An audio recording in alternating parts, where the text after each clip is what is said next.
డెఫినెట్‌గా మాట్లాడుకోవాల్సిన ప్లేయర్ ఎవరైనా ఉన్నారంటే అది నితీష్ కుమార్ రెడ్డి. ఆల్ రౌండర్ కోటాలో తను ఎప్పుడు మనకు కనిపిస్తుంటాడు. టెస్ట్‌లో డెబ్యూ చేసినప్పటి నుంచి కూడా.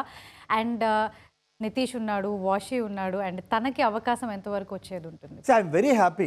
నాకు చాలా ఆనందంగా ఉంది ఏంటంటే కనుక నితీష్ కుమార్ రెడ్డి 140 కిలోమీటర్ల వేగంతో వేయటం అనేది ఐ థింక్ ఇది that is what we want in test cricket. అయితే someone like 140 that new ball తనకి అవకాశాలు ఇస్తే బాల్ని మూవ్ చేయగలుగుతున్నాడు. దాంతోపాటు బ్యాటింగ్ కూడా అద్భుతంగా పర్ఫామ్ చేస్తున్నాడు. So I think this is the right time for him to be groomed యాక్చువల్గా.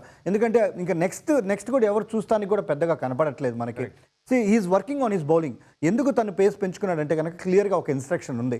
నువ్వు 120-125 కిలోమీటర్స్ వేస్తే సరిపోదు, unit to increase your speed. అంటే దాని మీద చాలా కష్టపడ్డాడు. 140 కిలోమీటర్ల దాకా ఇప్పుడు వేయగలుగుతున్నాడు.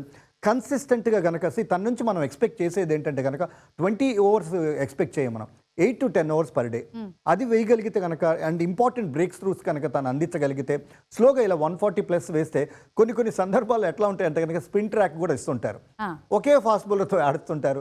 దాంతోపాటు అట్లాంటి సిచ్యువేషన్స్లో కూడా ఇక్కడ నితీష్ చాలా ఇంపార్టెంట్ రోల్ ప్లే చేస్తుంటాడు. కాబట్టి I think he'll be the second handy fast bowler. కాబట్టి అవకాశాలు వచ్చినప్పుడు దాన్ని ఉపయోగించుకోవాలి. అది చాలా చాలా important.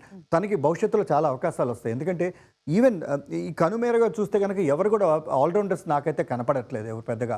So I think Nitish is one guy. Is an youngster, is extremely fit and already ఒక టెస్ట్లో తనకి సెంచరీ ఉంది, దట్టు మెల్బోర్న్లో సెంచరీ ఉంది. కాబట్టి ఐఎమ్ లుకింగ్ ఫార్వర్డ్ ఈ పర్టికులర్ సంవత్సరం ఈ సైకిల్లో ఒక మంచి ప్లేయర్గా ఎదుగుతాడని నాకైతే పూర్తి నమ్మకం ఉంది.